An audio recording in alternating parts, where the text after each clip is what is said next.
So, you want a bedtime story? Fair enough. Once upon a time, there was a little girl who went to bed and fell asleep and didn't wake her father up all night. The end. Every story should have a moral, teach a lesson. That one teaches a good one.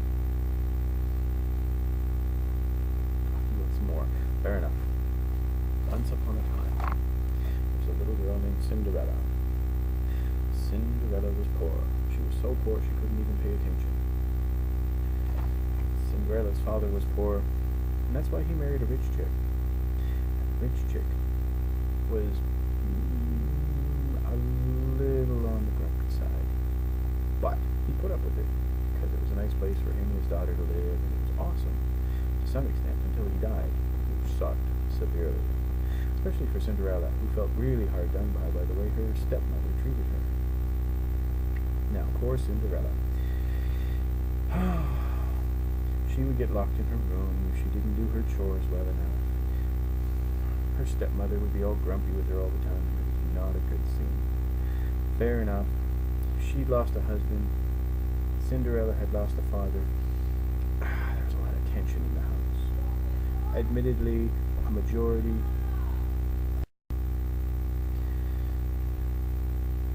Most of the mistreatment of stepchildren is at the hands of the step-parent. Statistically speaking, anyway.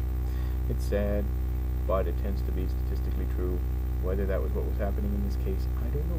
I wasn't there. I wish I did, but, well, you can't be everywhere, can you? I was busy that day. Cinderella grew up, as little girls are wont to do, and she turned into a teenager, and all of a sudden, the prince, who was about her age as well, announced he was having a ball. He was having a really good time planning a party. And the party was going to be his opportunity to get married.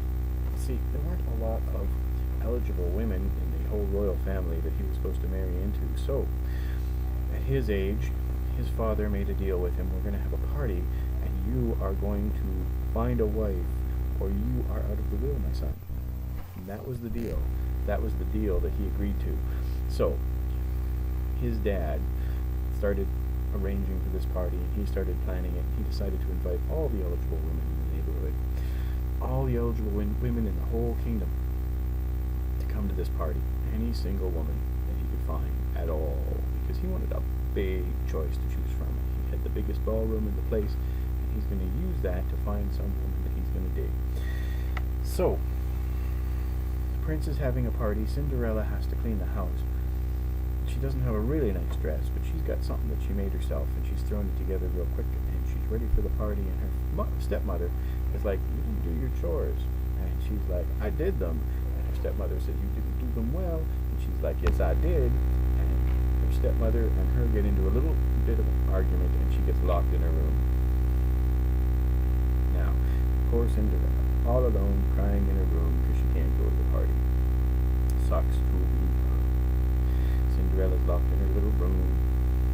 Here's the door closed, and she's just about to sneak out the window. All of a sudden, fairy godmother appears. Now, fairy godmothers are a DL-sex machine. DL-sex machine. Anyway, magical things we throw into stories to make things happen. Cinderella gets a beautiful ball gown. She gets all kinds of fancy stuff. A carriage shaped like a pumpkin, and mice that open doors for her and whatnot. Goes out on the party, and she goes to the party, and let me tell you, she put on a show. The prince got her attention, and she was like dancing with him all night. Every woman in the place was jealous. Her stepmother didn't even notice she was there. Mind you, it was a big party. Huge party. So, and chances are her stepmother was pretty plastered by that point anyway.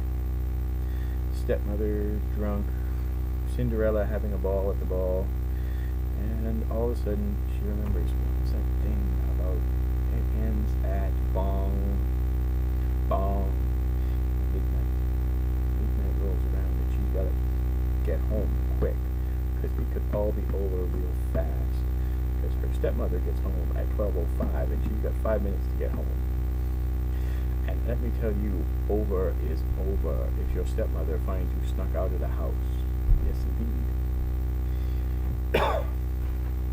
So Cinderella is rushing home, and in the excitement of it all, she drops one of her magical slippers.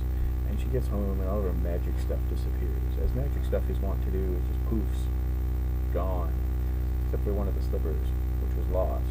Which I don't know why it got avoided by the whole magical thing. It doesn't seem like very powerful magic to me if it can't get the last slipper. But the prince finds the slipper and thinks, oh, here's the thing.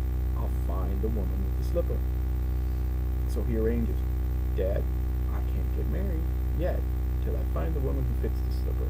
And he's thinking he's pretty safe because it's a pretty small slipper. He's either going to find the chick that he digs, or he's going to be looking a long time. And his dad sends out these guys and says, find any woman that this thing fits. It's a glass slipper, so it's not going to stretch out. It's not like a leather thing. Like put it on your foot and it's going to get bigger. You get some good leather shoes, and they'll stretch. They'll stretch a bit. And they're a little tight here, and a little tight there. You can go back to the store and put a machine in them and stretch them out, and fit better. And then you get shoes, and you wear them for a while, and they will stretch out a little bit more. Well, these were magic glass slippers. Let me tell you, glass does not stretch.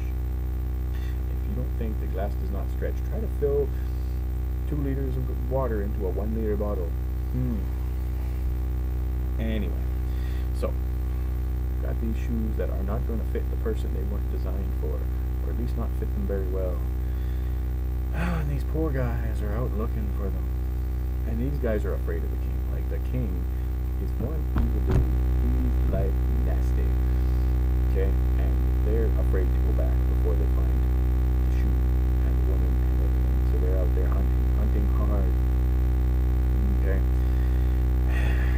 Go from door to door, and they're knocking on doors trying to find out the owner of the shoes, and they finally get to Cinderella's house, and they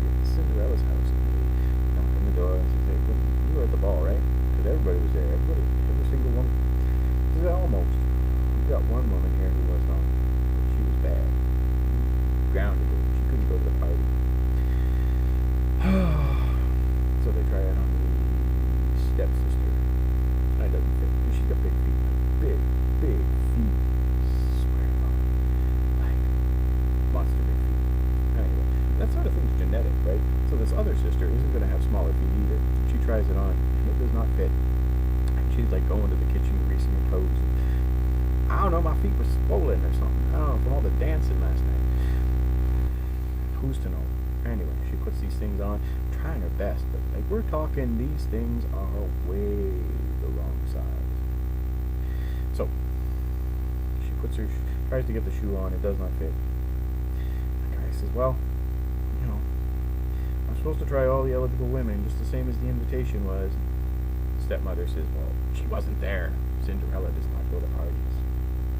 Okay? She was grounded. I told you. And Cinderella shut these guys up and try the shoe on.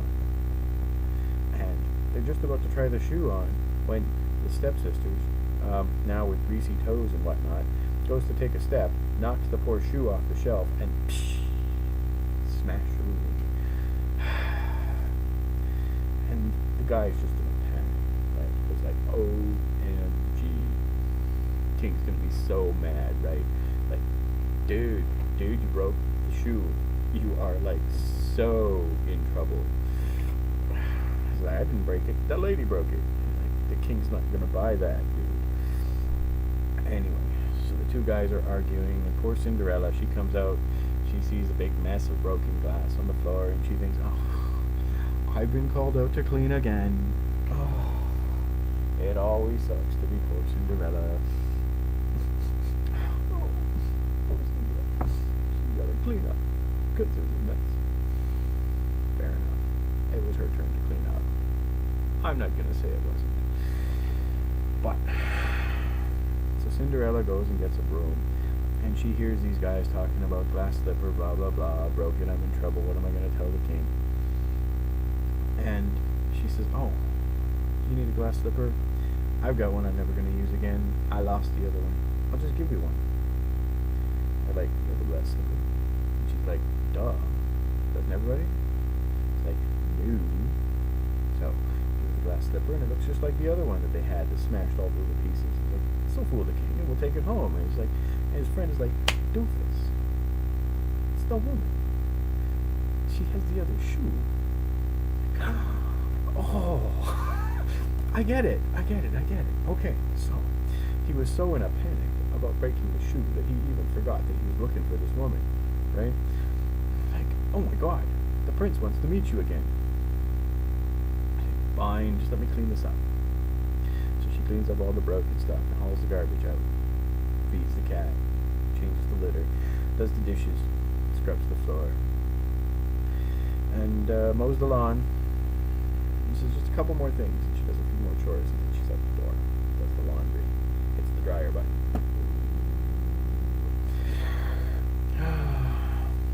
I'll put those away when I go. They'll be going for 45 minutes, don't worry. So, and she says, look, the prince wants to see me. I gotta go. And she takes off with these guys, and then she goes, and the prince says, hey, it's her. OMG. It's her. It's really her. So the prince is all like into this, right? He's like, oh my God. He meets this woman, and she's like, the prince is so into this thing, and we're gonna get married. It'll be awesome. Like, kids, and then like, you know how to do laundry. You can do laundry in the palace, and it's awesome. Like, and the guys were telling me that you do dishes, you do cleaning the floor, and like that's what I'm looking for. And she's like, I don't think so. I really don't think so. I'm washing my hair. We can be friends. I like you as a person. You're just not my type. I like you, but not like that. Anyway. So she blows off the prince. And she goes home. And she's like, look, I know we've gotten off to the wrong kind of relationship here. Ever since Dad passed away, we just haven't gotten along. I don't like that. We should just sort of, do something. And you're like, watching TV, feet up, not even paying attention. Cinderella's like, you know what?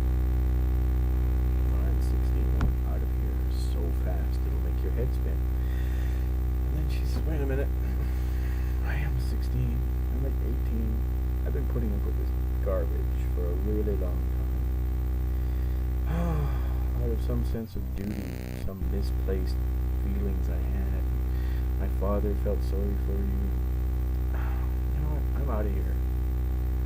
And you're like, what? Can you get us some chips? And she's like, no. Bye. Packs her stuff and heads out the door. And she grows up and takes care of herself. And she doesn't need no prince telling her what to do. And she's just like on her own, and she's doing stuff. And eventually she realizes that, hey, you know what? The step-parents weren't all that bad, because the rent was free and it was awesome. And she moves back in with her stepmother and stays there for a while. And she gets a nice job, finds a place of her own, and you know what? She can take care of herself. She grows up, and everything works out fairly well. And that is the story of Cinderella. I hope you enjoyed it.